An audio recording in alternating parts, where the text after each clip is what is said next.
y bienvenidos todos los asistentes. Desde Lima, Perú, y a nombre de todo APACEP, soy el doctor John Carrasco, presidente de APACEP. Queremos brindarles en esta oportunidad una sesión correspondiente a nutrición y ciencias afines. Hemos venido realizando endoscopía bariátrica, sesiones de cirugía bariátrica, y esta vez ha tocado a nutrición y ciencias afines con este muy interesante tema. Le agradezco sobremanera a la licenciada Marilyn de Fitz, quien ha desarrollado todo en congregar a todo el panel. Entonces, vamos a dar inicio a esta sesión. Yo le voy a presentar a la moderadora, que es nuestra gastroenteróloga conocida y amiga de APACEP. Ella es la doctora Adelina Lozano.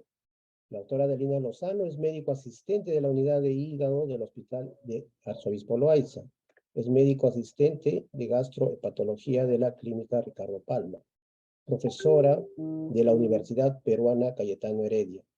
Ex asesora del programa de hepatitis virales del Ministerio de Salud. Miembro de la Junta Directiva de la Sociedad de Gastroenterología del Perú en el área de investigación y miembro activa también de APACEP. Con ustedes, la doctora Adelina Lozano, por favor. La sala es suya.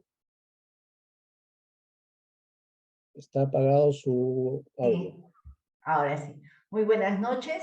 Muchísimas gracias, doctor John Carrasco, por esta participación y presentación. Vamos a iniciar con la presentación del panel y del moderador de esta noche. Quiero presentar en primer lugar al doctor Marco Carvajal. Él es médico internista de la Universidad Mayor de San Marcos. Tiene 10 años de experiencia como médico de cuidados intermedios, médico con experiencia en el Hospital Nacional General Daniel Alcides Carrión, internista del staff de urgencias de la Clínica Angloamericana, médico fundador y director médico del Instituto de Medicina Funcional e Integral Lima, Perú, desde el año 2021, con estudios de especialización en inmunología y neuroendocrinología en la Universidad Peruana Cayetano Heredia y estudios de especialización en el Instituto de Functional Medicine en Cleveland, Estados Unidos. Tengo también el placer de presentar el panel en esta noche con el biólogo Antonio Martínez Lara, director de Pronacera y asesor científico, experto en biotecnología molecular y microbioma, con 10 años de experiencia en este campo, licenciado en biología en la especialidad de biología molecular de la Universidad de Sevilla, tesina internacional de FENS, Universidad de los Estudios de la Transformación en Antiomérica de Moléculas Orgánicas a través de Bacterias y Hongos, máster en Biotecnología de la Universidad Pablo de Olavide, responsable del Departamento de Biología Molecular de Génova en el desarrollo e implementación de herramientas moleculares para la tipificación del HPV humano mediante tecnologías de alta resolución, ganador del premio Emprende in Health por el emprendimiento social en el sector de salud, consultor científico de proyectos de SINAE y DINA Science, PhD en biotecnología, ingeniería y tecnología química de la Universidad Pablo de Olavide, búsqueda de mecanismos y procesos fisiológicos comunes entre fibromialgia y endometriosis, director de calidad de Pronacera en el año 2022. Asimismo, a la licenciada Jessica Lo, de la Universidad Northwestern, con segunda especialización en nutrición clínica con mención en nutrición oncológica, de la Universidad Peruana de Ciencias Aplicadas, en la carrera de nutrición y dietética, graduada en el 10º superior, instructora clínica de la Universidad Peruana de Ciencias Aplicadas. También el honor de estar con ustedes esta noche, el doctor Daniel Caina, egresado de la Universidad de Buenos Aires, actual director general de los hospitales del Sistema de Salud Malvinas Argentina, médico cirujano del Centro Médico Cirubar para Cirugía Bariátrica en la ciudad de Martínez, provincia de Buenos Aires, jefe de quirófanos de los hospitales del Sistema Malvinas Argentina. También contamos esta noche con el doctor Eric Custodio Madrigal, médico cirujano bariatra del Hospital Los Ángeles de Villahermosa. Fue cirujano también en el Hospital Comunitario Jalpa Méndez. Finalmente, presento a la licenciada Marilyn Espantoso Fritz, con formación académica de nutrición y dietética de la Universidad Femenina del Sagrado Corazón, máster en dietética y nutrición, especialidad en obesidad y trastornos de conducta alimentaria de la Universidad de Cádiz, España, posgrado en nutrición bariátrica en Birsa, Hospital Ángeles Pedregal, México, certificada en aplicación de medicina funcional en práctica clínica, actualmente con experiencia en nutrición clínica en la Clínica Avendaño, presidenta actual de la Fundación Peruana contra la Anemia. Sin más preámbulos, entonces, dejamos al doctor Marco Carvajal iniciar esta noche de presentación con relación al tema de la nutrición en pacientes en el campo de la bariatría.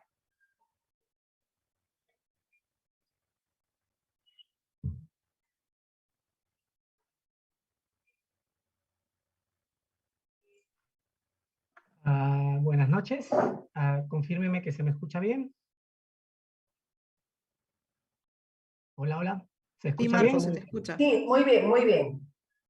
Bueno, gracias, doctora Adelina, y a PASEF, al doctor Carrasco, a Marilyn, a Mariela, que me han permitido estar esta noche con ustedes, y de alguna manera lo primero que quería hacer es agradecer por algunas cosas que me han pasado en estos tiempos y quisiera compartir con ustedes antes de empezar la charla ya directamente, ¿no? Un segundo que no pasa.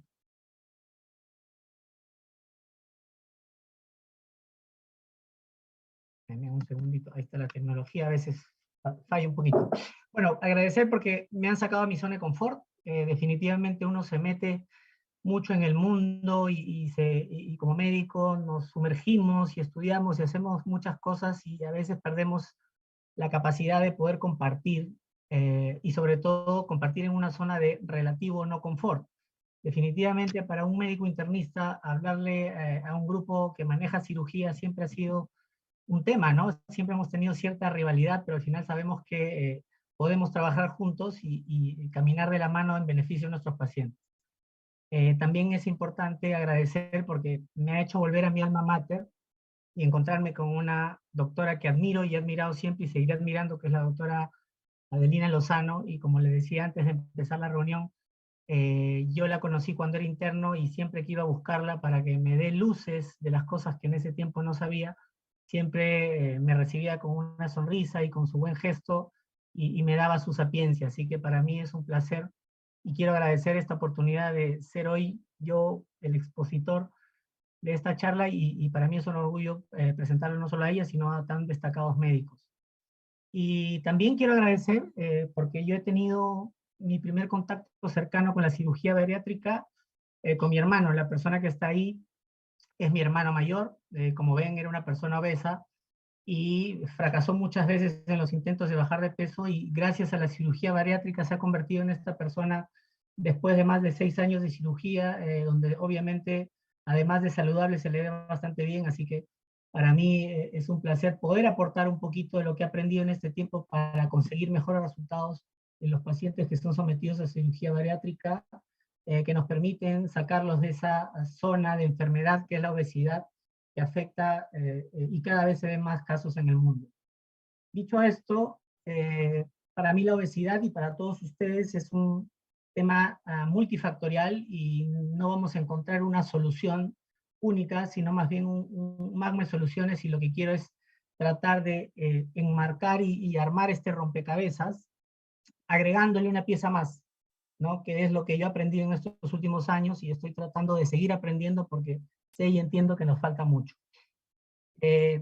Entendiendo de que sabemos que la obesidad es un tema nutricional, y durante mucho tiempo se enfocó en que era un tema de calorías, ¿no? Y que obviamente al restringir calorías y al quitar el azúcar íbamos a obtener resultados. Ya sabemos que hoy no es así, ¿no? Y en verdad, si hacemos una evaluación de qué pacientes continúan con un enfoque dietético nada más, el 84% o 90% en algunas estadísticas deja el tratamiento y no hay un motivo aparente. Por eso pongo estas dos estadísticas, y es por eso que el enfoque nutricional por sí solo, y ningún enfoque por sí solo, nos va a generar buenos resultados. La pregunta es, ¿la célula por qué necesita azúcar? La célula, si en esta intervención de retirar el azúcar no hemos conseguido resultados, y la respuesta es, ¿será posible que una célula de un obeso le falte energía y por eso su única capacidad de sostenerles a través del azúcar? Y para eso, y entrar un poquito en lo que es la nutrición, he puesto esta figurita que a mí es una película que me gustó mucho, que es Volver al Futuro, donde hay dos cosas importantes por entender. El DeLorean, que era el carro que nos transportaba al futuro, tenía un motor como cualquier auto, un motor a gasolina, y acá arribita tenía un reactor nuclear que le permitía tener dos sistemas energéticos. Y Volver al Futuro siempre es volver a las ciencias básicas, y quisiera detenerme un poquito en hacer un recordaris de las cosas que alguna vez aprendimos en las ciencias básicas y con el tiempo y por lo dificultoso que fue para nosotros aprenderlas, las hemos olvidado. Entonces, así como el DeLorean, una célula tiene dos motores o dos sistemas energéticos. Un motor antiguo y el más utilizado, y el que nos referimos casi siempre, que es la glicólisis y el uso del azúcar como energía. Ese motor está integrado a un segundo motor, que en realidad es un reactor nuclear, que está incrustado en esta organela maravillosa que yo estoy enamorado y no podía perder la oportunidad de mencionar, porque es una de mis pasiones actualmente, que es la mitocondria. Entonces, esta célula, así como el DeLorean, tiene estos dos motores, un motor a gasolina o glucosa y un motor o un reactor nuclear que puede utilizar los derivados de la glicólisis, como el piruvato y el acetil-CoA, y puede utilizar la grasa como energía, siendo esta última, la grasa, la que mayor capacidad de energía puede producir en una mitocondria saludable. Entendiendo esto, si nosotros utilizamos el motor de la glucosa, estamos activando a la insulina, y la insulina, per se y por concepto, evita el uso de la grasa como energía, porque esta hormona lo que indica es de que debemos guardar energía y convertirla en grasa. Entonces, definitivamente, si una persona comienza a consumir glucosa como parte de su cotidianidad y su nutrición, va a activar la insulina y eso va a evitar el uso de grasa y va a bloquear el uso de la mitocondria para evitar el consumo de grasa y poder guardarlo. En ese sentido, el sistema se enfoca a utilizar energía a base de glicólisis, y ese sistema hace que se perpetúe y consumamos nuevamente glucosa. Entonces, importante entender de que el consumir glucosa o azúcares simples nos lleva a un bloqueo del uso de la energía mitocondrial a través de la grasa, que hace que se genere un círculo de consumo de glucosa, ¿no? Si nos metemos un poquito ya a la mitocondria genera energía a través de la acetil-CoA. Todos la recordamos, y si no la recordamos, estoy aquí para mencionarla. Esa acetil-CoA se puede utilizar tanto en el ciclo de Krebs como en la beta-oxidación. Ciclo de Krebs, la continuación del uso de la glucosa como energía; beta-oxidación, el uso de la grasa. Y tenemos que entender de que este sistema, tanto el ciclo de Krebs como la beta-oxidación, generan el 95% de la energía global corporal total, ¿no? Y para que esa energía se produzca, necesitamos tener una mitocondria, además de saludable, una serie de requerimientos nutricionales, como la niacina, la riboflavina, el magnesio, el cobre, hierro y muchas otras micronutrientes que hacen de que este sistema funcione. Es decir, la mayor cantidad de energía se produce a través de este sistema con muchos requerimientos de micronutrientes. Y si entendemos eso, y en lo que hemos visto, y en los pacientes obesos, en los cuales la mayor cantidad de energía que consumen es a través de calorías vacías, es decir, calorías sin micronutrientes, eso va a condicionar un estímulo de insulina, y además de eso, al haber carencia de micronutrientes, va a haber una disfunción de la generación de energía mitocondrial, haciendo mucho más potente y recurrente el uso y el consumo de glucosa para conseguir energía. Con esto, tenemos que entender que el paciente obeso tiene un estatus de disfunción mitocondrial que genera de que necesite la glucosa para generar energía, ¿no? Ahora, tenemos esta célula en la cual de alguna manera está bloqueada el uso de la mitocondria. Quiero presentarles este proceso, ¿no? Donde el ácido pirúvico, que es el producto de la glicólisis, miren cómo interviene esta pequeña molécula que se llama ácido acético. Este ácido acético le permite, a través del NAT y otras funciones, formar la coenzima A, ¿no? Que va a formar la acetil-CoA y va a generar energía en el sistema mitocondrial. Entonces quiero enfocarme un poquito en este ácido acético, ¿no? Y si yo le doy a este sistema ácido acético que me genere formar acetil-CoA, lo que voy a conseguir es activar mi sistema mitocondrial para generar energía de mejor calidad, ¿correcto? Entonces, entendiendo que el ácido acético es una sustancia muy importante que en carencia de azúcar podría reemplazar y activar el sistema energético mitocondrial, y a la vez, si quitamos el azúcar, podríamos dejar de bloquear el sistema mitocondrial, nos metemos un poquito a este pequeño artículo que habla un poquito de la función del ácido acético en la obesidad, en la intolerancia, en el tema de insulinoresistencia y en diabetes, ¿no? Claramente tenemos que entender de que el ácido acético es un postbiótico, ¿no? Y eso quiero dejarlo en claro. ¿Qué quiere decir? Si nosotros comemos fibra vegetal y tenemos una microbiota saludable que forma ácidos grasos de cadena corta, donde el más importante es el ácido acético, este ácido acético nos permite generar energía en la célula entérica y además generar energía en el hígado, ¿no? Y de alguna manera, al generar energía en el hígado estamos bloqueando la necesidad de glucosa y por lo tanto disminuyendo la insulinoresistencia. El ácido acético es producido por la microbiota, siendo esta un postbiótico. Y niveles adecuados de ácido acético en la luz intestinal mejoran la absorción de nutrientes, mejoran la capacidad de micronutrientes a nivel mitocondrial y mejoran los niveles energéticos, mejorando a su vez el metabolismo hepático. Este es un ejemplo de una sustancia, un metabolito dentro del sistema microbiota intestinal que nos podría favorecer para el manejo de la obesidad entendiendo esto, ¿no? Y vamos a hablar un poquito más del ácido acético y ampliando. Este ácido acético formado dentro del intestino es absorbido por este enterocito, donde vemos que forma ATP y le genera la energía suficiente para que este enterocito esté donde esté, que es a nivel intestinal próximo, generar enzimas de borde en cepillo, que es a nivel colónico absorber lo que tenga que absorber, pero generar una buena función. Y una parte importante de esos ácidos grasos de cadena corta, en este caso el ácido acético, es transportado al hígado, generando que el hígado también tenga la capacidad energética para producir sus funciones. Muy pocas partes de ese ácidos grasos de cadena corta ya pasa a la circulación general porque el hígado se consume la mayoría, pero ya activamos los sistemas de absorción de micronutrientes, energía hepática, que al final eso empieza a regular los niveles de glucosa y insulina.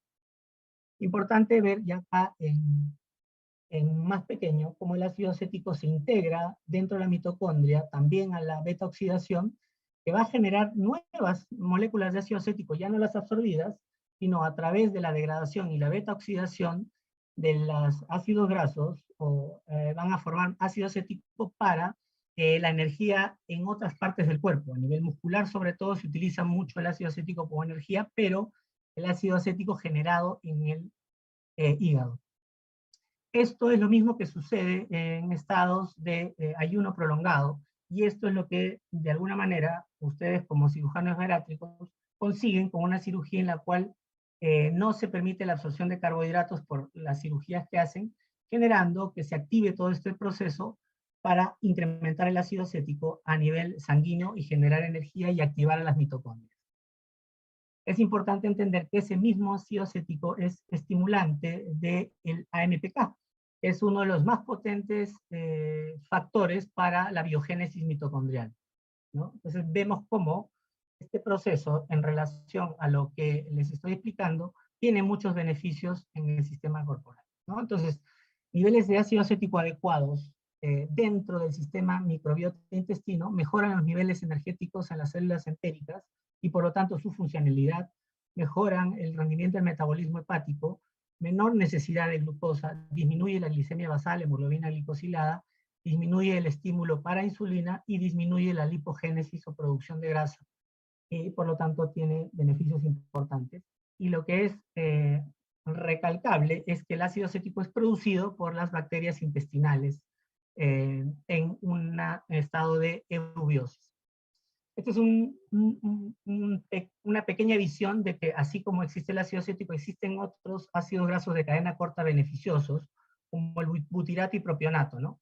Que se integran al sistema metabólico, generando y recalcando lo que antes les había mencionado, ¿no? Disminución del uso de glucosa, disminución de la lipogénesis, disminución de la acumulación de los ácidos grasos dentro del hígado, el hígado graso, necesidad de captar energía y mejoramiento de la exposición de energía a todo el cuerpo, y a nivel del cerebro definitivamente hay estudios que definen que activan, por ejemplo, la leptina, que disminuye el apetito y genera saciedad, generando que el cuerpo tenga energía y no necesite glucosa. Si nosotros pudiésemos equilibrar este sistema, vamos a tener mayor capacidad de tener mejores resultados. Esto explica un poquito, de alguna manera, que una cirugía bariátrica, porque este es un cuadro de comparación del índice de masa corporal versus el control de glicemia, que no tienen un paralelo. El índice de masa corporal se establece y se mejora con el tiempo, pero el sistema de control de glucosa, de hiperinsulinismo, en postcirugía bariátrica se recupera muy pronto. Y eso está en relación a generar este proceso de falta de absorción de glucosa que activa la formación de ácido acético en el cuerpo, que ayuda a mejorar esos sistemas metabólicos. Entonces es una pieza importante de este sistema entender de que si nosotros tuviésemos la capacidad de mejorar mis niveles de ácido acético a través de la microbiota, podríamos tener resultados pre, durante y post. Vamos a revisar otra pieza del rompecabezas, ya no enfocados en una de las sustancias de las muchos que vamos a ver, y que sería extenso hablar de todas, pero me he enfocado un poco más en lo que es el enfoque metabólico y el ácido acético de la microbiota. Claro está, y siempre es bueno recalcar que el índice Firmicutes bacteroidetes, y esta observación tiene mucha relación con un fenotipo de obesidad, ¿no? Donde a mayor cantidad de firmicutes y menor cantidad de bacteroidetes, hay mayor evidencia de obesidad. Y esto se ha demostrado en estudios de animales, donde ratones con microbiota obesogénica es trasladado hacia los ratones germen free, y lo que se tiene como resultado es la conversión de un ratón sano o delgado a un ratón obesogénico, ¿no? Entonces, definitivamente la microbiota ejerce, por la composición de su estructura en especies, va a ejercer un efecto obesogénico que tenemos que tener en cuenta. Pero no solo es el tema de las características de las especies de la microbiota, sino también de algunas otras cosas que estamos mencionando como los postbios. Importante también entender que la obesidad no es solo un problema de peso, sino también es un problema emocional, ¿no? Donde claramente la obesidad tenemos índices importantísimos de alteración de los estados de ánimo, ¿no? En este pequeño estudio se ve que existe una sintomatología depresiva que acompaña a la obesidad. Definitivamente una persona en depresión, una persona con ansiedad, una persona que tiene estos rasgos, es más difícil de conseguir buenos resultados, porque siempre va a estar tratando de compensar y lo hace a través de salidas o recompensas como la comida. Si nosotros pudiésemos entender de que este estado de ánimo es un tema químico, que tiene que ver con muchas moléculas, pero entre ellas el triptófano también es regulado y modulado por la microbiota. Entonces, si entendemos que el triptófano consumido a nivel digestivo en una dieta, sea o no saludable, se va a convertir, ¿no? Como lo vemos acá, en este pequeño cuadro, acá tenemos el triptófano de la dieta, es ingerido y es absorbido por las células entéricas, y a través de la hidroxilación del triptófano se convierte en serotonina. El 80% de la serotonina en el cuerpo se produce en el sistema digestivo. Mucha de ella tiene su función a nivel de motilidad entérica para organizar el movimiento, pero un gran porcentaje va a través de plaquetas o a través del nervio vago hacia el cerebro, generando a nivel del cuerpo calloso mayores habilidades para regular la ansiedad, para regular las emociones. Entonces, definitivamente, la microbiota también es un regulador del ánimo, que es una pieza fundamental en el manejo de nuestros pacientes con obesidad. Tiene que ver los receptores de ácidos grasos de cadena corta también en la buena funcionalidad del transporte de este sistema a través del nervio vago. Acá tenemos algunos estudios de los efectos de los probióticos en los estados de ánimo, ¿no? Donde se ve que claramente hay evidencia en diferentes estudios de que los probióticos podrían generar beneficio en los estados de ánimo y por lo tanto podrían también mejorar en nuestra estructura de manejo multidisciplinario del paciente obeso. Acá hay intervenciones específicas con probióticos en tiempos diferentes donde se ve a diferentes niveles reducción de la ansiedad, reducción del estrés, reducción de todos los fenómenos emocionales, y es una intervención que vale la pena tener en cuenta, entendiendo de que muchos de los neurotransmisores, no solo la serotonina que les he mostrado como una sola pieza, pero dopamina, GABA y otros neurotransmisores tienen que ver con el sistema microbiota intestinal. Hay un link muy cercano entre la microbiota y los estados de ánimo, que no solo tienen que ver con los neurotransmisores, el triptófano, sino también tienen que ver con sensores de inflamación, como los lipopolisacáridos, que vamos a ver más adelante, activan el eje hipotálamo-hipófisis adrenal, que de alguna manera también van a generar mayor sensaciones y situaciones de estrés. Los metabolitos bacterianos, los micronutrientes, ya que si no tenemos buenos niveles de magnesio, por ejemplo, buenos niveles de vitaminas B o buenos niveles de vitamina D, que son absorbidos netamente por el sistema digestivo, no vamos a tener buenos niveles de serotonina también.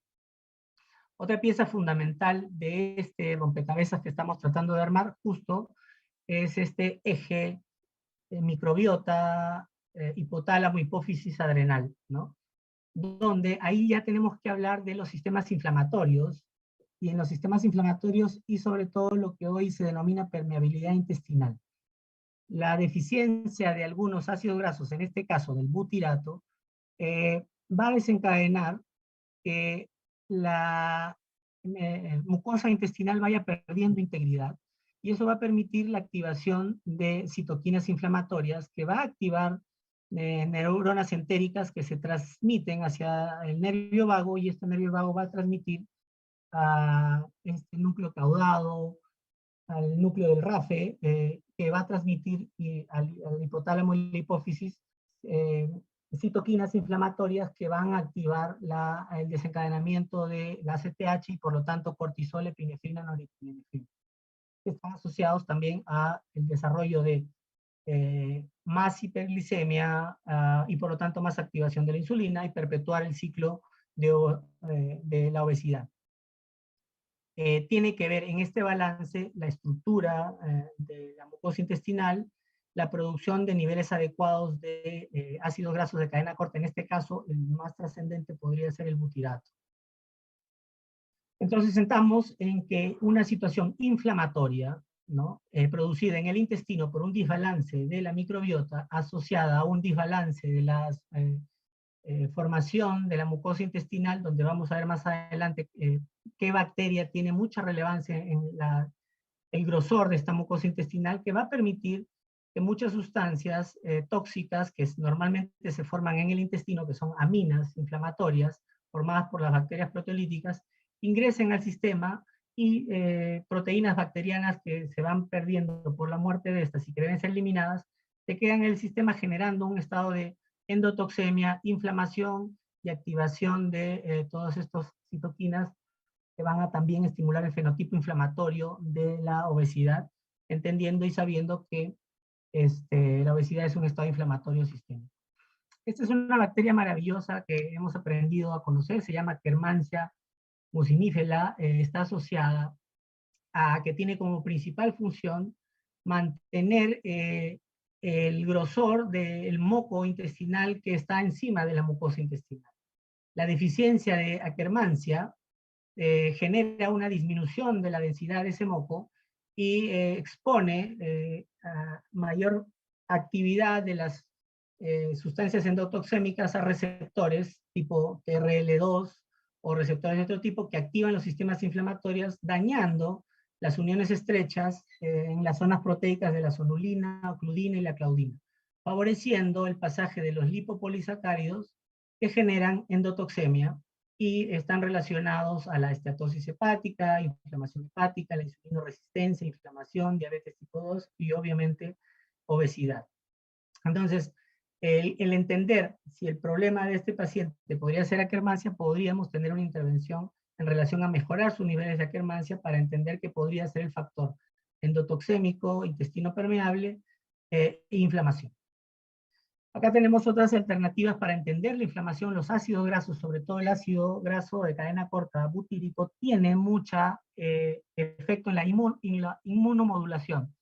Tenemos que ver cómo unos niveles adecuados de ácido butírico disminuye los niveles de citoquinas de TH1, de alguna otra manera también controla y regula al neutrófilo, de alguna manera reduce las citoquinas del TH1, la conversión o la maduración de los TH1, citoquinas que activan adipoquinas que perpetúan la inflamación, etcétera, etcétera. Entonces, la intervención del butirato, que es un ácido graso de cadena corta, y sus buenos niveles son correctos para regular la inflamación. Las acciones inmunomoduladoras de la microbiota intestinal, como vemos, inhiben el crecimiento de bacterias patógenas regulando el pH, ¿no?, que destruyen proteínas y evitan la resistencia y colonización de estas bacterias. Un pH adecuado disminuye la lesión epitelial, sobre todo de bacterias patógenas, a través de biofilms, que es una de las situaciones que hace que se perpetúen estados de disbiosis. El pH correcto disminuye la invasión epitelial y aumenta las beta-defensinas. Dentro de las acciones inmunoduladoras, obviamente, como hemos conversado, el nivel adecuado de los ácidos grasos de cadena corta, como el butirato, tiene un efecto inmunomodulador importante. La Akkermansia, que la mencionamos hace un rato, y obviamente eso va a favorecer la integridad de la barrera, evitando el intestino permeable y el ingreso de todas estas sustancias endotoxémicas que activan el patrón o el fenotipo inflamatorio del obeso. Y en lo que es las interleuquinas, se elevan la interleuquina 10, disminuyen el TNF-alfa y la interleuquina 12, disminuyen la proliferación de células T, la apoptosis de las TH1, que son activadores de inflamación, regulan los niveles de IgA, disminuyen los niveles de NFK-beta, ¿no? Entonces, la obesidad per se también por fenotipo es una enfermedad inflamatoria, y entender y saber todo esto nos permite poder saber quién está con una regulación inmunológica adecuada y quién está en desbalance, quién está regulado, quién está inflamado, quién está en eubiosis, quién está en disbiosis. Un estado de disbiosis genera inflamación en el ecosistema intestino-microbiota, el incremento de los lipopolisacáridos, endotoxemia, inflamación sistémica. Esa inflamación sistémica activa ya otros niveles como a nivel de la barrera hematoencefálica, activando células inflamatorias a nivel cerebral como la microglia, y la microglia genera inflamación y se puede expresar de diferentes maneras, desde alteraciones de concentración, memoria, niebla cerebral, o también activar los estados emocionales de ansiedad, de estrés, etcétera, etcétera. Entonces, como ven, Es un sistema bastante complejo que tiene que ver con la alimentación que regula la microbiota, una microbiota en estado correcto, que genera metabolitos, dentro de ellos los ácidos grasos de cadena corta, que van a intervenir activando, desactivando, formando mucosidad de manera correcta, y que al ingresar tienen efectos metabólicos, efectos a nivel del sistema nervioso central a través del triptófano, activaciones a nivel del sistema nervioso central a través del vago que activa el sistema hipotálamo, hipófisis, adrenal, regulación del sistema inmune. Entonces es un sistema que definitivamente se comunica permanentemente a través de metabolitos. Hoy sabemos que existen más de 400.000 metabolitos por los cuales las bacterias se comunican con el cerebro y con el resto del cuerpo. Entenderlos y comprenderlos es tarea difícil, pero hoy sabemos que la microbiota se comunica con el cerebro y el cerebro se comunica con la microbiota en una forma bidireccional. Armar el rompecabezas es lo difícil. Si nos metemos en lo que es cirugía bariátrica, donde tuve la suerte, hace mucho, invitado por una paciente en el cual comprendí el manejo de la clínica Bendaño, que es una clínica que me dio muchas luces de cómo estaban manejando la cirugía bariátrica, donde ahí conocí a Marilyn, tuve el gusto de compartir con ella esta paciente y sabía que había pues un equipo quirúrgico y un equipo multidisciplinario que manejaba toda esta situación. ¿Qué pasaría si a este equipo le agregamos un equipo que maneje microbiota y nos pueda apoyar en todo este sistema para regularlo pre-cirugía, durante la cirugía y post-cirugía? Yo creo que tendríamos mejores resultados.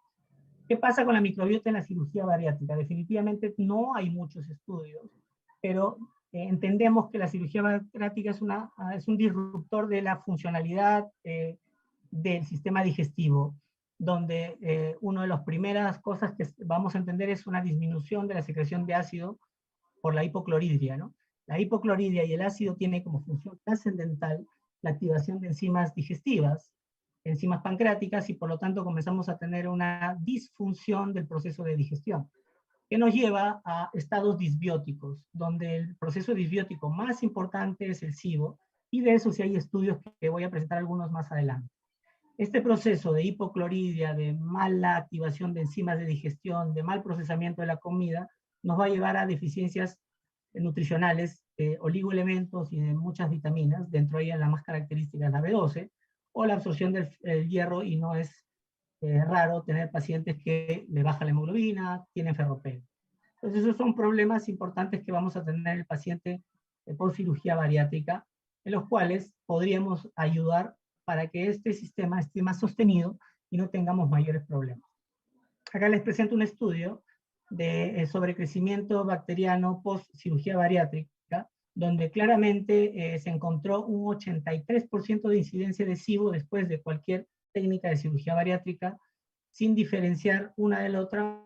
El SIBO es una condición que se va a manifestar post cirugía y puede ser muy sintomática o pausisintomática. Dentro de la sintomatología está el balonamiento, la diarrea, el estreñimiento, la distensión, el dolor, etcétera, etcétera, ¿no? Pero es una complicación funcional de los pacientes con cirugía que deprimen su calidad de vida y van a generar pues alteración de mala absorción de nutrientes, generando una carencia energética que es importante corregir. En este otro estudio, donde se hizo estudios de SIBO en pacientes sintomáticos y asintomáticos, el porcentaje que se encontró fue de 43%. Todos estos estudios han sido diseñados con estudios de ingesta de azúcar para determinar SIBO, que es una prueba que definitivamente es una herramienta buena, pero tiene sus carencias. Pero en promedio, en la mayoría de pacientes se encontró un 40, 38, 43% de SIBO. Interesante también es ver que la intervención de probióticos en pacientes posoperados de cirugía bariátrica no tuvieron grandes resultados. Entonces acá tampoco se trata de intervenir solo con probióticos. Como vemos, la mejoría del dolor, la mejoría del dolor con hambre, no fue tan sustancial con la intervención de probióticos y no resolvió el SIBO. Lo único que sí se obtuvo como beneficio es la disminución del balonamiento del bloating, ¿no? Pero no se trata de que estamos hablando de que tengamos que dar solo probióticos, sino entender mejor el sistema, entender el fenotipo, frente a qué estamos. frente a un paciente inflamado, frente a un paciente carente de energía que no absorbe, frente a un paciente que tiene un problema de intestino permeable, es un paciente que le falta ácido acético, que le falta butirato. Eso es lo que se nos hace difícil entender. Este equipo multidisciplinario de trabajo de nutrición, el apoyo emocional, el manejo quirúrgico y la actividad física, que son pilares fundamentales de la medicina funcional, le agregamos lo que estamos aprendiendo y conociendo de la microbiota, entenderla y poder hacer ajustes que no son fáciles, podríamos tener mejores resultados. ¿Y por qué enfocarnos en la microbiota? Porque existen ya mucha evidencia científica que cualquier resultado clínico se hace más efectivo. Yo quiero que iniciemos esta noche, así que haremos una apertura en relación a las preguntas. Inés Sáenz, ¿deseas preguntar? Inés.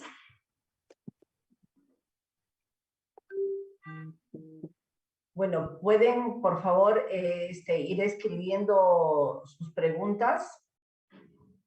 A mí me gustaría preguntarle a Marcos, primero agradecer a la sociedad por haberme invitado,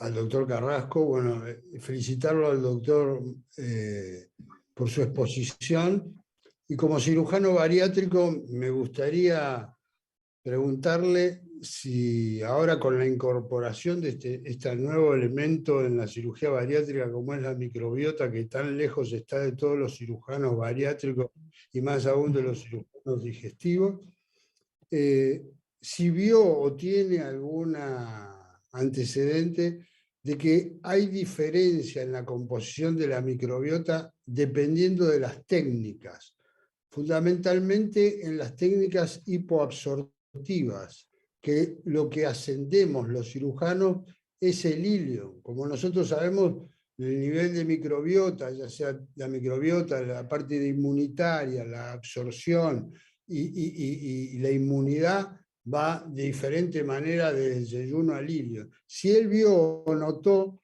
Marcos, alguna modificación en las técnicas hipoabsortivas. Gracias. Gracias por su pregunta, doctor. Definitivamente no hay muchos estudios, hemos buscado, y definitivamente las técnicas que se utilizan para encontrar la disbiosis más frecuente es el SIBO, ¿no? Pero no tenemos técnicas de biología molecular, que acá Antonio podría explicarnos, para tener esa clasificación más específica para saber cómo se desarrolla en una técnica o en la otra técnica, ¿no? Lo que he encontrado en mi revisión es que sí hay estudios de SIBO con técnicas no de biología molecular, pero que hay evidencia de un sobrecrecimiento bacteriano y de alguna manera la disbiosis, la alteración de los metabolitos, son probablemente los factores que nos indiquen o nos lleven a una reganancia, que es una de las cosas que como cirujano bariátrico, como médicos que trabajamos en este tipo de cosas, no nos gustaría, ¿no? Pero la tipificación de algún tipo no la tenemos. Antonio, ¿alguna acotación al respecto? Sí, gracias. Muy buena pregunta el doctor Caña. Imagino que es lo que os interesa a casi todos, ¿no? Yo, como decía usted misma en la presentación, estoy más en la parte molecular, así que les admiro con lo que hacen, ¿no? Pero sí decirles que, bueno, que realmente o sea, tengo prácticamente unos 10 años de experiencia donde se ha desarrollado el campo del microbioma, ¿no? Y dentro del campo del microbioma nos ha permitido, a diferencia de los cultivos, que es lo que tradicionalmente se venía utilizando, nos permite identificar muchos más microorganismos. Obviamente, tener muchos más biomarcadores es un arma de doble filo.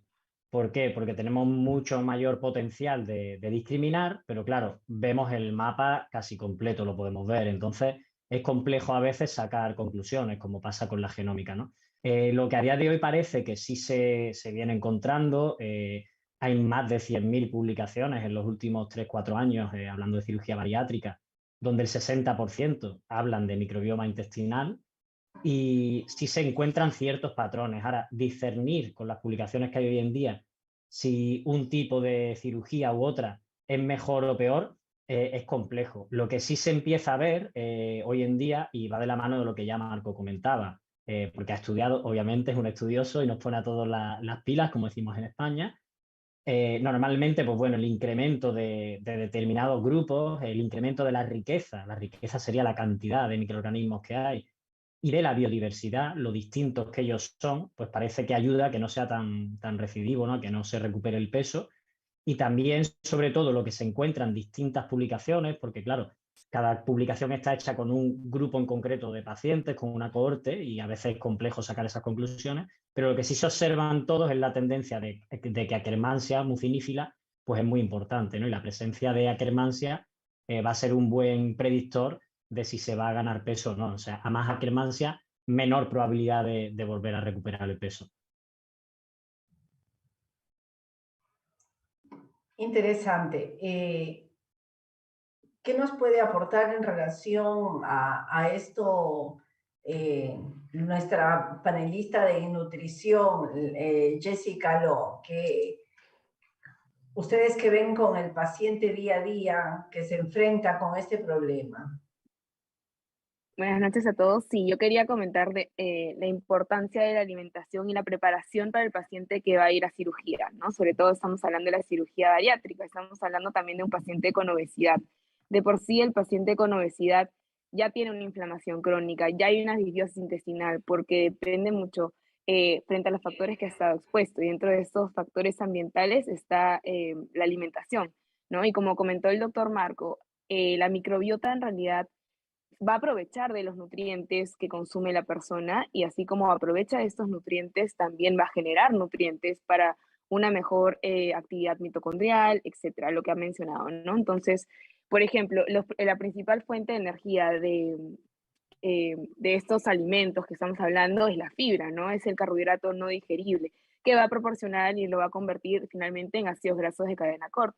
El acetato, el propionato, el butirato, que son muy importantes en la actividad de la microbiota como tal y también en la función mitocondrial. Entonces, para mí es muy importante. Un paciente obeso normalmente no suele consumir ese tipo de alimentos, ¿no? Alimentos ricos en fibra, vegetales sobre todo. Entonces, prepararlo, y lo que dice la evidencia científica es que al cambiar la alimentación, la intervención que se pueda dar previa a la cirugía, solamente con 4 días ya podríamos modificar la diversidad y la cantidad de bacterias beneficiosas que podríamos generar, ¿no? Entonces, aquí es muy importante aplicar lo que es la dieta de eliminación antiinflamatoria, que está protocolizada por el Instituto de Medicina Funcional, ¿no? En la cual nosotros retiramos ciertos componentes de la alimentación, componentes sobre todo de proteínas que puedan desencadenar una respuesta proinflamatoria, ¿no? Principalmente gluten, por ejemplo, que es la proteína que bueno, muchos conocemos, que es parte del trigo, cebada, centeno, las lectinas también, que son parte de las leguminosas, y la caseína, sobre todo la caseína 1, que proviene de los lácteos de vaca, ¿no? Eso principalmente, y obviamente todo aditivo, conservante, alimentos que sean muy procesados, como Marco nos mencionó, que son alimentos o productos con calorías vacías, ¿no? Entonces, preparándole de esta manera, sí hay evidencia que podemos mejorar la diversidad de la microbiota, ¿no? Y obviamente también luego de la cirugía es mantener una buena microbiota, tener una buena relación, porque tiene que ver obviamente con el eje intestino-cerebro. Finalmente, si queremos que esto sea sostenible, que haya un cambio sostenible, al cambiar esta microbiota, al cambiar la alimentación, hay una respuesta de mejora de neurotransmisores. Entonces, este paciente no va a optar por seguir comiendo de repente como comía antes de la cirugía, ¿no? Entonces, eso me parece muy importante poder abordar. La microbiota es muy importante, tanto médicos, nutricionistas, todo profesional de salud lo debería de considerar. Es muy importante, tiene funciones metabólicas, tiene funciones en el sistema inmunológico, tiene funciones también de barrera, ¿no? Y como dice el doctor Marco, muchas de los complicaciones que se ven en estos pacientes es el sobrecrecimiento bacteriano, el SIBO, ¿no? Y esto se ve desencadenado en la sintomatología que presenta el paciente. Al nosotros mejorar esa disbiosis intestinal previo a la cirugía, podríamos prevenir quizás digamos, la severidad del sobrecrecimiento bacteriano, la sintomatología que puede provocar, y obviamente las deficiencias nutricionales, ¿no? No sé si tienen alguna otra duda o algo. En relación, hablando ya del tema nutricional y del cambio en la ingesta de la fibra, ¿qué hay en relación a los pacientes que crónicamente, Marilyn, tú que tienes experiencia en este tema de nutrición en bariatría, que crónicamente han dejado de consumir fibra? Es tan sencillo como que en 4 días podríamos intentar cambiar y volver a modular este tema de la microbiota intestinal. ¿Esto toma mucho más tiempo? ¿Cómo es el proceso? De lo que he escuchado a Jessica, su punto de vista es muy interesante. Ella ha hablado de hacer este tipo de alimentación que es como una dieta de eliminación, que es una dieta antiinflamatoria en el preoperatorio, como preparación para el paciente, para que cuando llegue al día de la operación, este paciente esté no solamente nutrido, que muchas veces nos preocupamos de que esté con sus vitaminas, bien, sino que también esté esa microbiota en su mejor condición para empezar así el proceso quirúrgico y ese cambio que va a haber luego de, sea cual sea el tipo de técnica que utilicen, en su proceso digestivo, ¿no? Entonces, eso es, digamos, lo que ha hablado Jessica, que esta dieta de eliminación es una dieta que restringe gluten, restringe lácteos y restringe además otro tipo de alimentos que tienen fácil fermentación, de tal manera que desinflame el intestino. Y yo sí pienso que en unos 4 o 5 días sí se puede lograr, porque el enterocito tiene una vida muy corta y la microbiota cambia de un día para otro, cambia rápidamente, ¿no? Entonces no estamos hablando del peso, sino estamos hablando de una inflamación en el tracto digestivo que conlleva la disbiosis que tiene el paciente obeso. Me parece súper interesante y me parece que sí, valdría la pena estudiarlo. Se podrían hacer trabajos de pacientes que sigan este tipo de dieta versus los pacientes que no la siguen, y quizás valorar el tiempo de recuperación, la tolerancia después de la cirugía, y una serie de parámetros que nosotros tenemos para poder cuantificar si es que esto está en beneficio del paciente o no, ¿no? Yo lo que quería participar, aprovechando que tenemos esta mesa de discusión tan rica, donde tenemos muchas especialidades de la ciencia, están los cirujanos, está el médico de medicina funcional y Jessica de nutricionista y Antonio de biólogo. ¿Qué pasa con el nervio vago? Quizás ahora no hemos profundizado mucho, pero el nervio vago es el nervio que comunica de forma bidireccional el cerebro con el tracto digestivo, ¿no? Yo le preguntaría también primero a los cirujanos, con las técnicas, ¿se afecta el nervio vago? ¿Hay algún cambio, digamos, profundo que se lleve a cabo con las diferentes cirugías bariátricas? Y esta misma pregunta también después se le elevaría en los diferentes campos que estamos acá reunidos. ¿El doctor Custodio? Sí, podría ser el doctor Custodio y también el doctor Caña. Los dos quisiera saber su opinión, la verdad. ¿Están con el micro? Ahí está. Sí, hola, buenas noches. Bueno, primero que nada, muchas gracias a PASET por la invitación. Igual al doctor Marcos como ponente, la verdad que la información que nos brindó fue muy, no solamente profunda, sino entendible, ¿no? Acerca del nervio vago, hay que entender que el cerebro y los intestinos pues están totalmente comunicados. Inclusive muchas literaturas manejan al intestino como si fuera un segundo cerebro, en el cual el nervio vago comunica, como decía la nutrióloga, es bidireccional, en el que inclusive a las 5 horas de la cirugía ya empiezan a haber cambios, por ejemplo, en el neuropéptido Y, en la parte de las incretinas, inclusive como un paciente que se hace un bypass gástrico puede remitir de cierta forma lo que es diabetes mellitus por los diferentes tipos de hormonas que empiezan a tener un cambio diferente por las derivaciones que existen en la cirugía, así como también la parte de la leptina, de la grelina, cómo se empiezan a inhibir, por ejemplo, el apetito o tener mayor saciedad. Entonces, sin duda alguna, la cirugía bariátrica hay que verla no como un tratamiento. ¿Por qué digo esto? Porque la cirugía bariátrica termina siendo un instrumento que va a ayudar al paciente a que pueda en realidad llegar a esas metas que se está proponiendo. Entender que un paciente bariátrico necesita un enfoque multidisciplinario. O sea, aquella persona que solamente desea, por ejemplo, llevar una cirugía y posteriormente no tener un seguimiento psicológico, un seguimiento nutricional, pues evidentemente no va a tener esos cambios necesarios en el estilo de vida. Y es ahí donde ya se repercute la parte de la reganancia de peso, ¿no?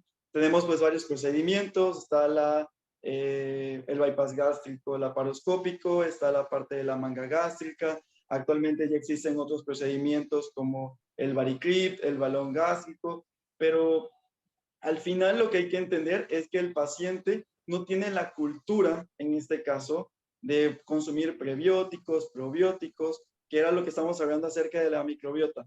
Lo que decía también la nutricionista, son personas que normalmente no tienen una buena alimentación y por eso lo lleva a un proceso inflamatorio. Entonces creo que aquí es donde todos en general, no solamente el cirujano, no solamente el nutricionista o el psicólogo, tiene que recalcar la importancia de un seguimiento multidisciplinario, sino todos en realidad tenemos que ver fuera de nuestra burbuja o de nuestro enfoque qué es lo que el paciente necesita, ¿no? Entonces, como les estaba platicando, desde las 6 horas, por ejemplo, el vaciamiento gástrico empieza a disminuir con el neuropéptido Y, la parte de que estábamos hablando de la leptina y de la grelina para con el apetito. Entonces, creo que sí es muy importante hacerle entender al paciente que va a tener esa ayuda, ese instrumento, pero que no lo vea como la solución para todos los problemas, ¿no? Tiene que verlo más como una parte de apoyarse para llegar a la meta que está buscando.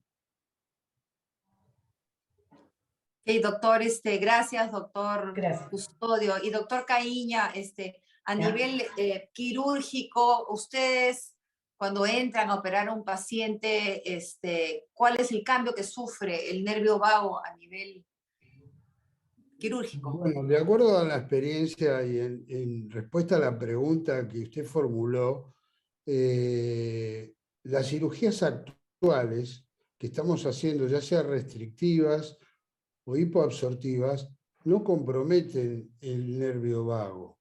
Generalmente la que comprometía el nervio vago era una técnica que se hacía hace un tiempo, que se llamaba escopinaro, y que había una sección, una hemigastrectomía. Y uno de los síntomas que prevalecía en estos pacientes era la gastroparesia con los vómitos a repetición. En las técnicas actuales, como bien dijo el otro colega, prácticamente vamos muy lejos, estamos muy lejos del nervio vago, y actualmente, a pesar de que es la tercera técnica que se está haciendo en el mundo, el tipo VAGUA, que es un bypass de una sola anastomosis, no tenemos alteración con respecto, desde el punto de vista técnico, ¿no? Le estoy diciendo. Con respecto al punto técnico, con el nervio vago. Perfecto, gracias, doctor. Acá tenemos una pregunta.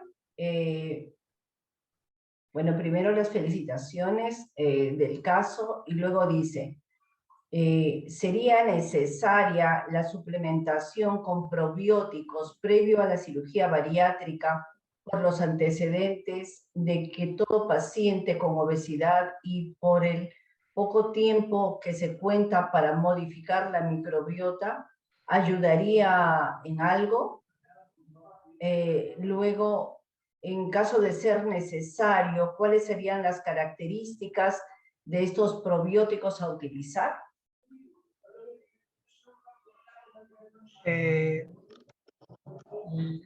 A ver, primero, cada perfil de microbiota y de ecosistema intestinal es diferente. Esto es como una huella digital.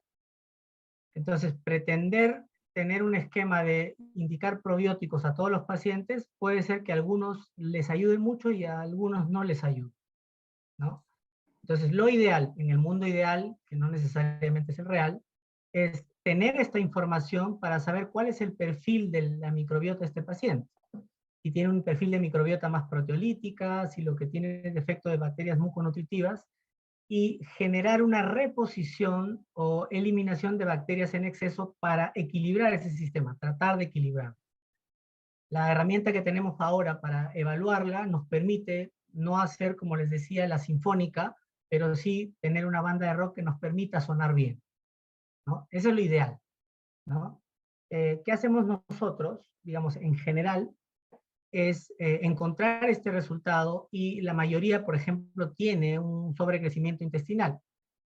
lo que podríamos plantear como tratamiento empírico, si es que no se tiene esta prueba, es reducir la cantidad de bacterias, sean las que sean, ¿no? A través de lo que estamos utilizando nosotros es rifaximina, que es un antibiótico intraluminal que no tiene efecto a nivel corporal porque no se absorbe, y eso nos permite de alguna manera limpiar el terreno y sembrar una microbiota más estable y más saludable y entrar a una cirugía. Concretamente, además de eso, intervenciones como la nutricional, que es eliminar alimentos que de alguna manera activan a bacterias proteolíticas, que activan la formación de aminas inflamatorias, que mantienen la inflamación en el paciente, también ayudan, que es lo que manifestaba Jessica. Y dependiendo de esos resultados, tener un balance, de decir, a este paciente le falta butirato, existen intervenciones nutricionales y suplementarias de butirato como para equilibrar ese sistema y darle al enterocito y a todo el sistema digestivo toda la capacidad de un mejor funcionamiento, ¿no? Entonces, ahí entrarían en ese sistema probióticos, que pueden ser probióticos generales, que tengan muchas cepas, porque la diversidad es muy importante, en un balance que nos permita darle una ayuda. Pero lo ideal es tener una prueba previa que nos permita equilibrar como una huella digital y tener mucha más precisión para saber que a este paciente realmente le falta Akkermansia, o que este paciente sí tiene Akkermansia, pero lo que le falta es el Faecalibacterium prausni, que genera el butirato, o en su defecto tiene buen nivel de lactobacillus, pero lo que le falta es bifidobacterium.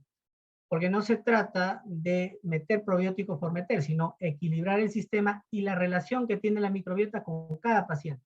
Es la relación como cualquiera de nosotros puede tener con cada persona que está en esta sala. Es diferente. Mi relación con Marilyn va a ser diferente a la de Antonio, Antonio con Marilyn. Entonces, no estamos tratando a la microbiota, estamos tratando la relación microbiota-paciente. Eso es lo complicado, eso es lo difícil.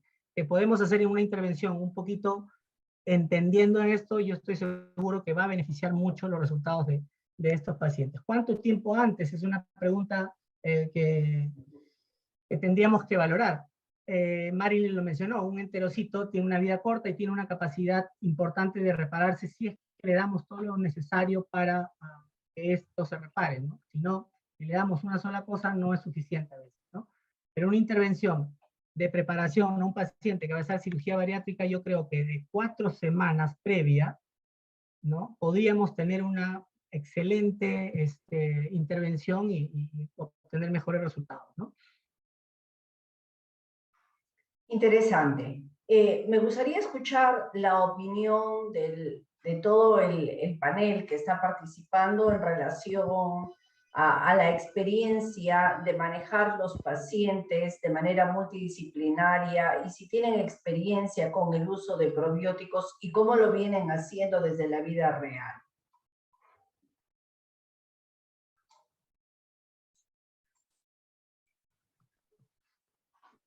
Participo yo. Normalmente, anteriormente, en los primeros años, los probióticos los dábamos de manera natural en forma de yogur, ¿no? Estos yogures que vienen con una mayor carga de bacterias, con más cepas, era lo que le damos al paciente, tanto en su preparación preoperatoria como dentro de los primeros alimentos, y una vez que ya ingresan a tener una dieta, digamos, no líquida, sino ya más licuada, ¿no?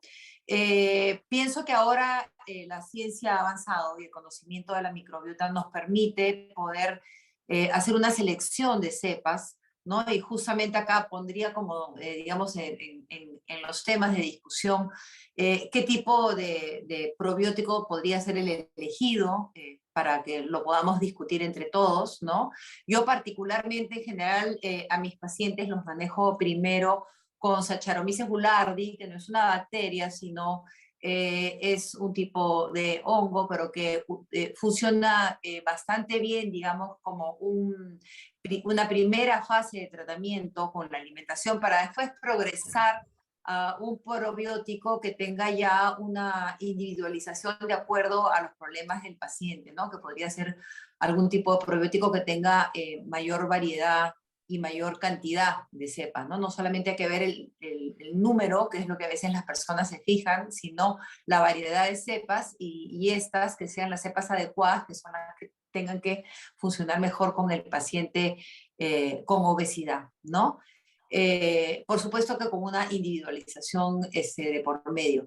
No sé qué opinarían los médicos de que nosotros complementemos esta suplementación, quizás también con algún tratamiento que incluya la glutamina, por ejemplo, que es un aminoácido que normalmente mandamos para las disbiosis o para tratar al paciente cuando está con SIBO.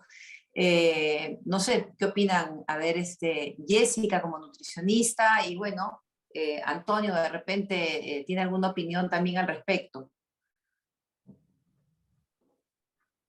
Sí, bueno, nosotros sí utilizamos, de hecho, la glutamina, que es un aminoácido, que es un nutriente específico para el enterocito, ¿no? Entonces nos ayuda a poder reparar esta pared intestinal que está dañada, ¿no? Y al estar dañada, esta barrera intestinal también se ve al descubierto, ¿no? No funciona de esa manera, entonces hay mayor probabilidad de que ciertas bacterias, toxinas, virus, hongos, entre otros, patógenos puedan atravesar esta barrera e ir por el torrente sanguíneo. Entonces, la idea sí es suplementar o complementar con el tema de la glutamina. La glutamina, la dosis más o menos que se maneja es de 0.3 a 0.5 gramos por kilogramos de peso corporal, adicional para tratar la permeabilidad intestinal, y es algo que nos ha funcionado bastante. También es el aloe vera, o la sábila, que es un producto natural, ¿no? Que nos puede ayudar también con el tema de la muconutritiva, mejorar nuestra mucosa gastrointestinal. Entonces, también es algo que nos va a ayudar a esta permeabilidad intestinal. Y sí, como comentó Marilyn, el uso de probióticos es muy importante, pero nos gusta como que poder tener esta herramienta ideal de la microbiota para poder abordarlo de manera más específica e individualizarlo, ¿no? Pero sí, los Saccharomyces boulardii son los que utilizamos, y obviamente hay probióticos que ya vienen en mayor concentración, pero más que eso, el tipo de cepas que contiene lactobacilos y bifidobacterios, eso es lo que utilizamos de manera empírica y también según los resultados que veamos en la microbiota, ¿no? Antonio. Sí, bueno, yo estoy totalmente de acuerdo con Marco, con Jessica y con Marilyn, pero sí, o sea, os quiero hacer más que nada también reflexionar, ¿no? Pensad que tenemos aquí dos conceptos, la microbiota o microbioma, si vamos más allá. Microbiota es el nombre del conjunto de microorganismos, microbioma es el conjunto de microorganismos, sus genes, y para nosotros las moléculas que comunican el huésped o hospedador, ¿no? Esa comunicación, porque sabemos que hay moléculas que genera la microbiota y que impactan en la funcionalidad de los órganos.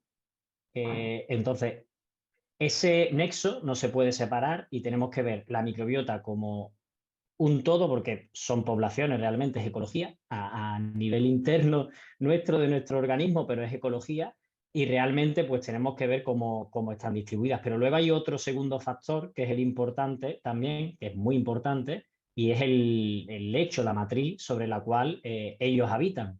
Entonces tenemos las dos cosas, porque se tiende habitualmente a poner un probiótico bueno. Un probiótico bueno, que es, pues bueno, generalmente pues lo que sabemos que son los buenos actores de la película. Lactobacillus, Bifidobacterium, también Saccharomyces boulardii, como ha dicho Marilyn, pero a veces pues nos olvidamos del lecho, ¿no? Y si realmente en personas obesas sabemos que suele haber permeabilidad intestinal, sabemos que suele haber déficit de butirato, sabemos que suelen faltar determinados elementos, ¿no? El zinc, que muchas veces lo comentan Marco, Jessica, Marilyn, etcétera, pues a lo mejor estamos poniendo un probiótico, pero lo estamos poniendo en un lapso temporal muy corto, porque la microbiota que está ahí residente está desplazando a esos lactobacillus. De hecho, no le ha permitido a lo largo de su vida, por su dieta, etcétera, establecerse. Es alto complicado que se establezca vía probióticos si no recuperamos también el lecho. Cuando estamos yendo a un campo tan complejo como el suyo, que además en la cirugía en sí ejercen una invasión sobre el tejido, pues quizás sea hasta más complicado, ¿no? Entonces, yo sí creo que el abordaje de prevenir, ¿no? El preoperatorio es muy importante, pero sin obviar esas distintas patas, ¿no? Microbiota, el tejido, la mucosa en sí, cómo está en ese estado, que me consta también que Marco, que seguro que puede aportar ahí, que lo maneja. y obviamente pues un control también con suplementos que ayude a mejorar esa mucosa, ¿no? Creo que son 3 patas bastante importantes que a veces por las publicaciones que hay también en gran medida vienen por la mano de la industria, que tal probiótico mejora el SIBO o mejora tal sintomatología, pero bueno, creo que lo importante es ver funcionalmente, integralmente el órgano en el que vamos a actuar, intentar mejorarlo desde todas las partidas, que al final no son tan complejas, son suplementos que los equipos con los que estamos hablando y tenemos la oportunidad de disfrutarlos aquí, como Marilyn o Jessica, manejan y ayudan a fortificar esa barrera, y también ya sobre esa fortificación, sobre esa barrera estable, pues poner sembrar, ¿no? Como también se dice habitualmente, sembrar con bacterias que ayuden a que tras la cirugía pues la recuperación sea mejor y no haya una recidiva, ¿no? Una pregunta, muchísimas gracias. Doctor Carvajal mencionó que el triptófano dietético favorece la formación de serotonina intestinal. Sin embargo, esta molécula no es capaz de atravesar la barrera hematoencefálica y actuar en el cerebro. ¿Cómo se relaciona entonces con la regulación del estado de ánimo? Correcto. Sí, es una molécula que no puede atravesar el triptófano, pero el triptófano y la serotonina producida a nivel del intestino sí activa y actúa sobre el sistema entérico nervioso, que proyecta su efecto sobre el nervio vago, ¿no? Y el nervio vago sí llega hasta el núcleo caudado, va a ejercer un efecto directo sin que directamente la molécula atraviese la barrera hematoencefálica.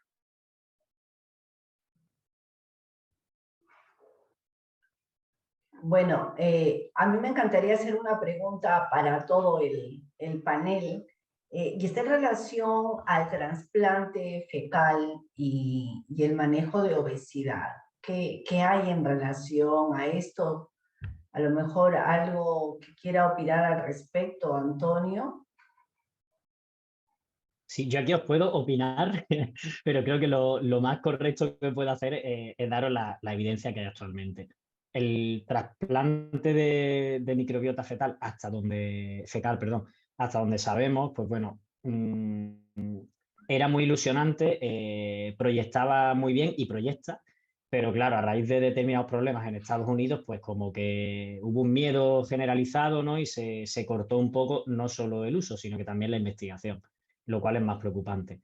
Pero bueno, es prometedor, ya con lo que era Clostridium difficile, que ya es Clostridioides difficile, sí está aceptado, de hecho está habiendo una buena tasa de recuperación, y creo pues que bueno, simplemente la investigación se tendrá que abrir y irá yendo hacia otros campos. Sí es verdad que igualmente pues, hay empresas metidas aquí que preservan microbiota. Hay un lindo campo por explorar, pero por desgracia estamos solo en Clostridioides difficile ahora mismo, y poco más. En investigación, muchas cosas. Incluso empresas que preservan la microbiota de personas sanas para tener bancos, no sé, un lindo etcétera hay ahí. Pero a día de hoy, que con evidencia aprobada internacional que yo sepa, en C difficile es lo que está aprobado. Pero bueno, obviamente se aprueban, y me consta también, y ya sí doy la mano también a otros compañeros, que en determinados casos que son complejos y se consideran denostados, ¿no? Que ya no tienen ninguna intervención que se conozca que les puede venir bien, se están autorizando el uso de los trasplantes de microbiota fecal. Marco, en cuanto a trasplante, es interesante, es un mundo todavía por explorar. Como bien decía Antonio, para no repetirlo, ya hay una evidencia en situaciones muy complicadas en lo que es el manejo de la colitis pseudomembranosa y el Clostridium, ¿no? ¿Cuál es el aporte de la microbiota del trasplante? Primero, entender de que toda bacteria, por más que pueda pertenecer a la misma especie, tiene una compatibilidad genética, ¿no? Compatibilidad genética significa de que esa bacteria que está en nuestro cuerpo tiene una afinidad por las células humanas. Entonces, Cuando nosotros utilizamos probióticos de primera, segunda generación, son probióticos que no son cultivados y no son compatibles genéticamente humanos. Entonces, su beneficio dura habitualmente lo que dura el consumo del probiótico. Entonces, es ahí la frustración que a veces tenemos, que una persona toma probióticos, los deja de tomar y la sintomatología vuelve a mediano o largo plazo, porque no tiene compatibilidad genética. Existen ya probióticos de cuarta generación que tienen ese concepto, ¿no? Que están tratando de cultivarlos de leche materna, que se les llama probióticos permanentes, ¿no? Al tener esa compatibilidad, definitivamente ingresan y se quedan por más tiempo. Todavía, como dice Antonio, hay mucho por explorar, pero eso es lo primero que tenemos que entender. El éxito de un trasplante fecal tiene que ver con que la microbiota que se trasplanta tiene compatibilidad genética y por lo tanto tiene una posibilidad de mantenerse más tiempo. Ahora, el mantenimiento de una microbiota, sea con trasplante, depende de un rebalance, ¿no? Que es una de las cosas que nosotros como médicos funcionales tratamos. Entendemos que la microbiota se sostiene en base a una alimentación saludable y de nada sirve que yo haga un trasplante fecal si es que no genera un cambio alimentario, porque lo que va a suceder es de que si yo mantengo una alimentación basada en azúcares y procesados, ese trasplante también va a perder efectividad, ¿no? Entonces, y el último punto, ya solo para no alargarme, porque si me dejan hablar, no paro, es de que hemos visto que hay microbiotas con características inflamatorias y patológicas que no necesariamente dan sintomatología. Entonces tenemos personas que aparentemente son sanos, pero su microbiota no es del todo saludable, ¿no? Y eso es lo que tenemos que analizar. No necesariamente el tener una microbiota inflamatoria determina una enfermedad, porque ahí ya vienen los factores genéticos. Si yo no tengo genética de obesidad, puedo tener un patrón de microbiota obesogénica, pero sin la genética voy a desarrollar cualquier otra patología, pero no obesidad, porque la genética está determinada por la epigenética, que en el ser humano la microbiota es trascendente como factor epigenético. Entonces, tener un trasplante de un paciente que aparentemente es sano no necesariamente nos aseguraría si no analizamos bien ese estatus de estructura de esa microbiota. Muchísimas gracias. Me gustaría escuchar la opinión de la licenciada Sara Urzaba en relación al manejo de probióticos en pacientes post cirugía bariátrica. ¿Cómo mira ella el rol? ¿En qué momento darle? ¿Qué sería lo más conveniente? Muchísimas gracias por permitirme participar a través del audio. No tengo experiencia profesional tratando pacientes bariátricos, sin embargo, me fascina en realidad el eje microbiota-cerebro, es algo que sigo investigando. De hecho, justamente cómo es que todos los nutrientes interactúan y tienen un impacto directo en los neurotransmisores y el cerebro es algo que me gusta mucho, ¿no? Y uno de los motivos por el cual estoy aquí justo acompañándolos en eso, que para mí es un aprendizaje total, ¿no? Que dicho sea de paso, felicito al doctor Carvajal, lo he escuchado en diferentes ponencias, es muy interesante lo que menciona. Y sí considero que es un mundo que todavía requiere de mucho más investigación, ¿no? O sea, hay tantas aristas que interactúan en todo este proceso y creo yo que tal vez en un futuro tendremos todavía mucho más específico los alimentos per se que van a tener un impacto mayor, ¿no? Pero pienso que desde la nutrición sí estamos avanzando significativamente en entender mucho más cómo esto mejora el tema de la microbiota. En términos generales es comer más frutas, verduras, más variedad en general, pero yo estoy casi segura que en un futuro cercano la nutrición va a ser todavía bastante más específica y personalizada, ¿no? Justamente por todos estos avances que estamos teniendo en microbiota. Me encantaría darle una opinión respecto de cirugía bariátrica y probióticos, pero no es mi campo, no tengo experiencia en ese lado. Muy bien, yo creo que la hora está como jugando en contra nuestra. Me gustaría... me gustaría solamente aprovechar la presencia de los estudiosos de este tema y plantearles una situación y tal vez que nos puedan dar algunas luces de que en las cirugías derivativas, como el VAGUA o el OAJB, y también comparado con las cirugías del bypass gástrico en IDERUX, si bien en ambos casos se puede hacer un bypass del eje duodeno y ayunal, se ve que las cirugías de hipoabsortivas tipo VAGUA son más potentes metabólicamente. Y esto sugieren alguna relación con la intervención de la bilis dentro del metabolismo. Es decir, VAGUA es más potente porque hay una unión precoz de los alimentos con la bilis versus el bypass gástrico y IDERUX. ¿Qué sabemos de eso?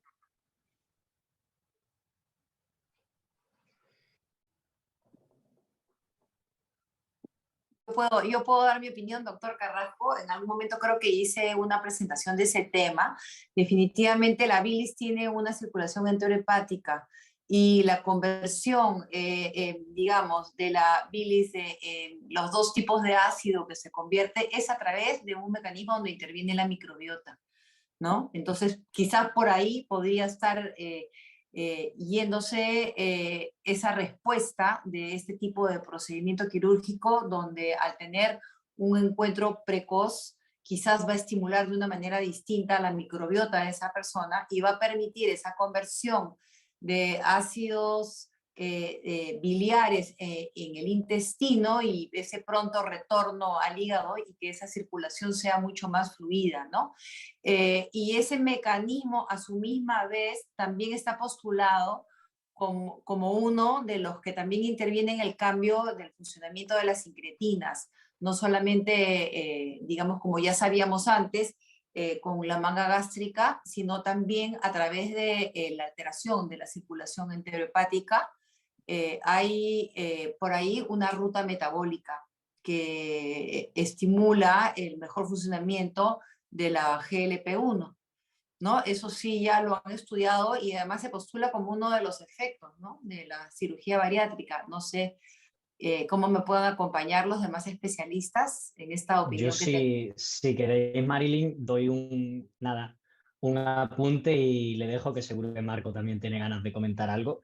Yo por lo que he visto, y además lo tenía notado gracias a preparar esta reunión, es que realmente lo que se ve, justo lo que comentabas, ¿no? La capacidad de esa tolerancia a la bilis viene en parte producida por la hidrolasa de sales biliares, la cual la sintetiza la propia microbiota, ¿no? Entonces, según se está viendo, aunque vuelvo a decir que la evidencia es todavía incipiente, mientras más diversidad tengo de microbiota, más diversidad de hidrolasa tengo y voy a tener unos ácidos biliares más variados, ¿no? Por lo tanto, voy a tener un mejor arsenal para transformar ese colesterol, ¿no? Y adicionalmente hay otra vía, como también comentaba Marilyn, que es a través de la carnitina, donde ciertas bacterias utilizan la carnitina para tolerar también la bilis. Y se está viendo que mientras más de este grupo de bacterias haya que utilizan la carnitina para tolerar la bilis, al final desencadena también en mayor arteriosclerosis, ¿no? Por lo tanto, es una vía doble, ¿no?, de la propia hidrolasa de sales biliares y de la utilización de la carnitina que sí que afectan, obviamente. Para complementar, porque estoy totalmente de acuerdo con ellos, con Marily y con Antonio, una mayor descarga de sales biliares que no son recuperadas para cumplir el ciclo entérico significa una mayor carga de sales biliares para procesar para la microbiota, ¿no? Si no hay diversidad, no hay un buen procesamiento y se mantienen sales biliares secundarias que de alguna manera ejercen un efecto dañino, inflamatorio en la mucosa intestinal, activando también los sistemas inflamatorios que perpetúan uno de los fenotipos para la obesidad, ¿no? Eso es importante.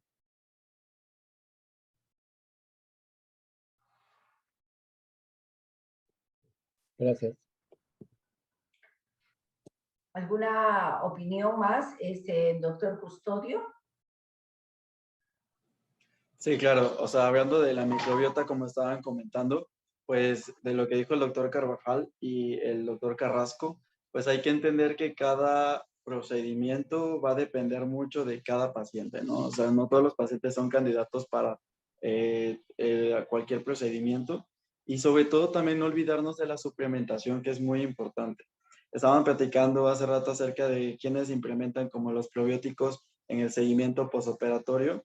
Y por ejemplo, nosotros somos un equipo multidisciplinario en el que se tienen que hacer laboratorios cada 3 meses, por ejemplo, posterior a la cirugía, para saber en realidad cómo se encuentra todo el estado de la persona.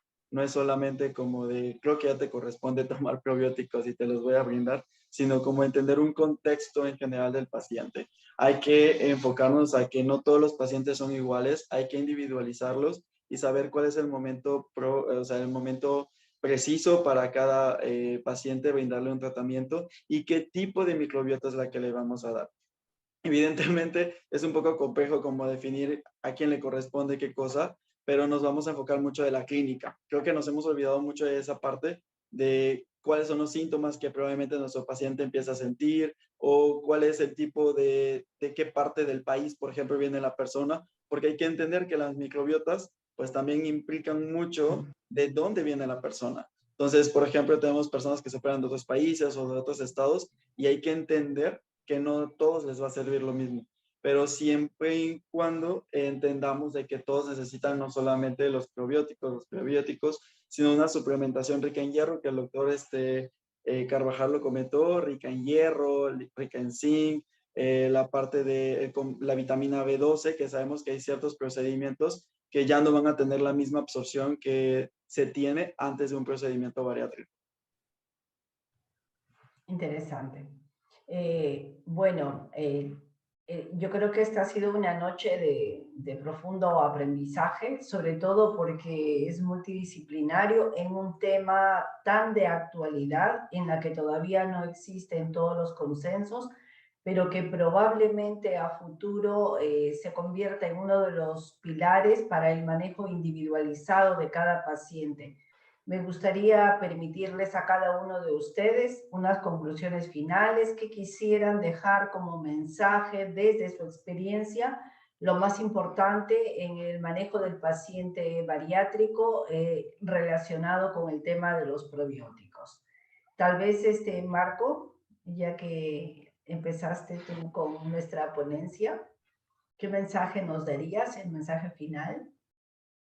Enfocado en cirugía bariátrica, mi mensaje final es de que conocer, entender, aplicar ese conocimiento en una estructura de la microbiota antes, durante y después, probablemente sea una herramienta fundamental para conseguir mejores resultados y mejorar la calidad de vida de nuestros pacientes.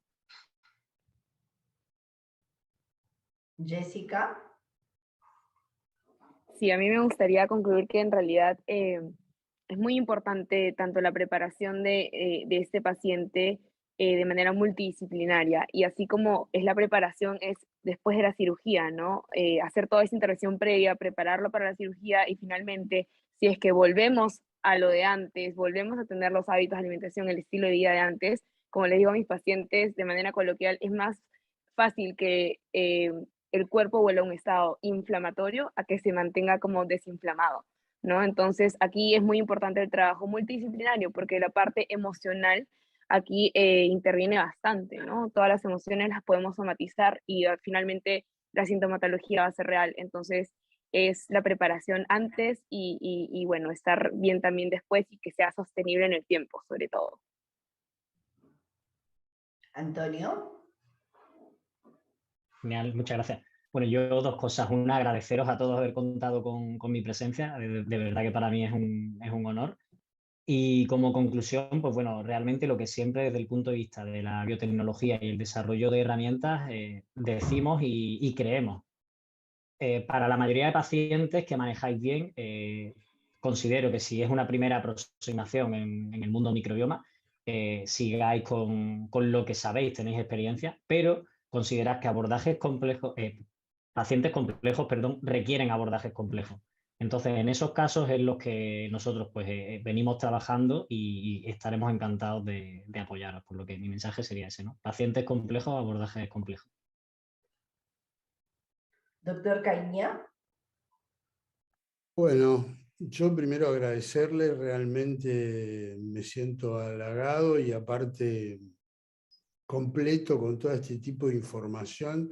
Yo creo que la cirugía bariátrica hizo posible esto, que no, ya aquellos que tenemos más de 30 años de cirujano no se había visto nunca, de trabajar en equipo. Antes era el cirujano y después venían todos hacia abajo. Hoy yo no hablaría de multidisciplinario, sino de transdisciplinario. Es una especialidad riquísima, es una especialidad donde todo tiene importancia y realmente cada uno de los especialistas es sumamente importante su accionar en esta patología que es tan compleja y que generalmente no obedece solamente a un exceso en calorías, sino que es multifactorial. Entonces, al ser multifactorial, tiene que haber un montón de actores del otro lado que hace posible que a esta hora estemos discutiendo de este tema tan importante que hace que mejore la calidad de nuestros pacientes y que la cirugía bariátrica es solamente un eslabón pequeño que hace que nuestros pacientes puedan llegar a un normopeso, nada más, pero que es tan fundamental desde el profesor de educación física hasta la nutricionista, la psicóloga, todos. Realmente les agradezco su invitación. Muy bien, doctor. Doctor Custodio, unas palabras finales. Pues muchas gracias por la invitación. De verdad que me quedo muy contento desde México enviándoles saludos a todos. Y mi opinión acerca de esto es que primero hay que educarnos nosotros, educar al resto de especialistas, educar al paciente de la importancia de la microbiota intestinal. Si nosotros le decimos al paciente, tienes que consumir tal medicamento, pero no le recalcamos la importancia o en qué le va a beneficiar, muchas veces el paciente no lo va a hacer. Entonces, si nosotros creamos esa importancia o interés en el paciente, pues vamos a asegurar que no solamente su resultado sea el favorable, sino vamos a hacer que a largo plazo se pueda transmitir esa cultura, no solamente inclusive en el paciente bariátrico, sino en general en todos los pacientes, en todas las personas, de la importancia de la microbiota intestinal.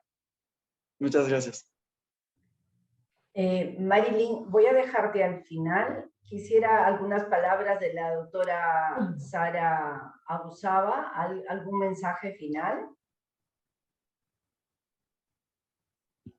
Bueno, en realidad simplemente felicitar estas iniciativas y hacer extensivas las invitaciones, digamos, a personas como en mi caso, que no estoy muy ligada al tema de la cirugía bariátrica, pero que sin embargo enriquece muchísimo mi conocimiento. Yo lo valoro bastante. De hecho, siempre es una oportunidad para seguir profundizando y ampliar bastante más conocimiento. Em, eh, de hecho, agradecer y felicitar a todos los que han participado. De hecho, voy a empezar a seguirlos un poquito porque, de hecho, es una de las maneras, es algo que las redes sociales hoy nos ayudan a también informarnos más y estar un poco más al tanto, ¿no? De lo que ocurre en otros lados y con otras áreas, ¿no? Solo una breve aclaración, no soy doctora, ojalá pronto pueda tener mi doctorado, pero sí tengo mi magíster. Muchísimas gracias. Muy bien.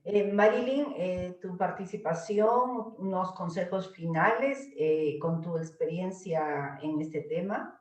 Sí, doctora, muchas gracias. Yo rescato, bueno, muchísimas gracias a todos por haber participado, doctora Adelina, por habernos guiado también durante la noche y poder haber unido, como dijo el doctor Caíña, diferentes especialidades en un tema, visto desde muchos puntos de vista diversos, lo cual nos enriquece a todos, ¿no? Pienso una conclusión importante, quizás podríamos comenzar a ir viendo si es que en las guías de recomendación, tanto en la preparación preoperatoria como en las recomendaciones de suplementación y dieta postoperatoria, ¿deberían incluirse los probióticos? Esa pregunta la dejo acá en manos de los especialistas, que generalmente siempre estamos en contacto con otros colegas con la especialidad. Yo pienso que evaluar la microbiota es algo muy costoso aún, porque los exámenes son a través de PCR, y son exámenes que, a pesar de que han mejorado en el tiempo, aún tienen un costo elevado. Pero quizás encontrar alguna otra forma por la cual nosotros podamos llevar a cabo estudios que nos lleven a conclusiones quizás simples, y quizás por ahí se podría empezar, ¿no? O sea, quizás preguntándonos, por ejemplo, cuál es el pH de las deposiciones de los pacientes antes de operarse y después de operarse. Quizás a través del pH podríamos inclinarnos un poco a saber qué tipo de microbiota tienen, o si llegar dentro de los cuestionarios que hacemos de evaluación nutricional y de suplementación, incluir los probióticos, para poder establecer alguna diferencia en relación con la pérdida de peso y sobre todo con el mantenimiento de los beneficios, tanto en peso como metabólicos, que tiene la cirugía bariátrica. Y bueno, como la mayoría de estudios, concluiría que hace falta más investigación. Muy bien, muchísimas gracias. Muchas gracias a todo el panel. Gracias a PASEP por estos espacios académicos que abren las puertas a la investigación, que es la única forma de avanzar. Espero que de aquí en un año, tal vez, Marilyn, vuelvas a convocar a este panel de expertos y tengamos algunas respuestas relacionadas a todo este conocimiento, a todas estas dudas y a todas las necesidades que tenemos para ayudar a los pacientes. ¿Cuál sería el mejor camino? Me ha encantado la participación de todos. De manera especial me voy a quedar con el concepto que quiero transmitir para cerrar esta sesión de Marco y de doctor Custodio. O sea, necesitamos hacer un manejo personalizado, necesitamos hacer un manejo integrado por el bien de los pacientes, y necesitamos nosotros cambiar desde ya nuestras costumbres para poder realmente transmitir desde nuestra experiencia a los pacientes lo que sí es posible hacer en vida real. Muchísimas gracias a ustedes por la asistencia, por estar tan tarde y todavía seguirnos. Prueba de que el tema tiene interés y promete para el año que viene. Muchas gracias. Muchas gracias. Muchas gracias a todo el panel, al biólogo Antonio Martínez, un especial reconocimiento por la hora y la diferencia horaria. Ha sido un tema muy interesante, por lo cual nos hemos extendido. Entonces, quiero en esta oportunidad anunciarles nuestro próximo congreso del 2022, que se llevará a cabo el 25 y 20 de noviembre. El 24 hay cursos precongreso interesantísimos realmente, dentro de los cuales hay un curso hands-on de endoscopía bariátrica y, entre otros, nutrición, investigación bariátrica, cirugía bariátrica propiamente y anestesiología bariátrica. Bueno, los invitamos entonces, agenden estas fechas, por favor. Es el 25 y 26 de noviembre el Congreso, y el 24 de noviembre los cursos precongresos. Les quedamos eternamente agradecidos y en algún momento seguramente nos volveremos a reunir. Gracias.